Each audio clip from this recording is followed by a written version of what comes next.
नमस्कार to all. अभी मैंने जो क्वेश्चन लिया है वो क्लास 10 का ट्रायंगल्स एक्सरसाइज 6.3 का 16 क्वेश्चन है। 16 क्वेश्चन के अंदर अपने को गिवन है कि AD और PM इन दोनों ट्रायंगल की मीडियन है और अपने को प्रूव करना है AB अपॉन PQ इक्वल है AD अपॉन PM के, और अपने को गिवन है कि ये दोनों ट्रायंगल जो हैं वो सिमिलर हैं। ठीक है, तो सबसे पहले तो अपने को पता होना चाहिए कि मीडियन किसे कहते हैं।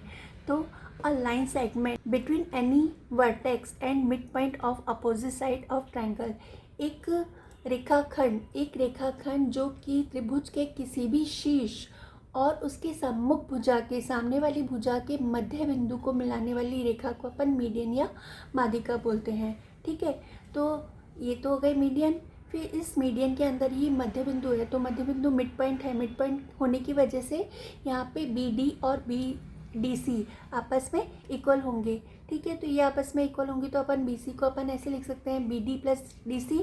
ठीक है, तो यहाँ पे BD और DC आपस में इक्वल है, तो अपन BD की जगह DC या DC की जगह BD लिख सकते हैं। तो BC की जगह अपन लिख सकते हैं ट्वाइस ऑफ BD। ठीक है,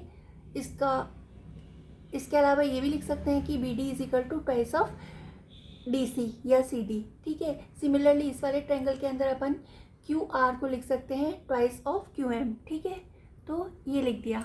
फिर ये अपने को प्रूव करना है और ये अपने को गिवन है, तो ये दोनों ट्रायंगल सिमिलर हैं। तो सिमिलर होने की वजह से इनकी जो कॉरस्पॉन्डिंग साइड का रेशो होगा वो आपस में इक्वल होगा। तो यहाँ पे AB की कॉरस्पॉन्डिंग साइड PQ है।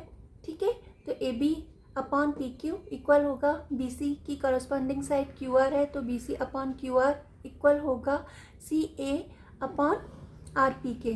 ठीक है, तो ये कॉरस्पॉन्डिंग साइड का रेशो इक्वल हो गया और जो कॉरस्पॉन्डिंग एंगल होंगे वो आपस में इक्वल होंगे। तो A का कॉरस्पॉन्डिंग एंगल P है, तो ये दोनों आपस में इक्वल होंगे। B का कॉरस्पॉन्डिंग एंगल Q है, तो ये दोनों आपस में इक्वल होंगे। और C का कॉरस्पॉन्डिंग एंगल R है, तो ये दोनों आपस में इक्वल होंगे। ठीक है, अब अपने को यहाँ पर चाहिए ये D पॉइंट आ रहा है, तो अपन यहाँ पे BC की जगह ट्वाइस ऑफ BD लिख सकते हैं और QR की जगह ट्वाइस ऑफ QM लिख सकते हैं। ठीक है, तो ये अपन ने लिख दिया AB upon PQ is equal to BC की जगह 2BD अपॉन QR की जगह 2QM। ठीक है, तो 2 से 2 कैंसिल हो जाएगा, यहाँ पर 2 से 2 कैंसिल हो जाएगा, तो अपने पास बचेगा AB upon PQ is equal to BD upon QM।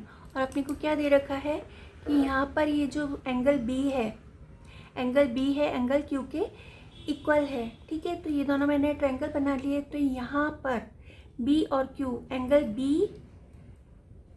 B और Q आपस में इक्वल हैं। तो यहाँ पे एंगल B के इंक्लूडेड साइड जो है वो AB और BD है। ठीक है, और Q के इंक्लूडेड साइड जो है वो PQ और QM है।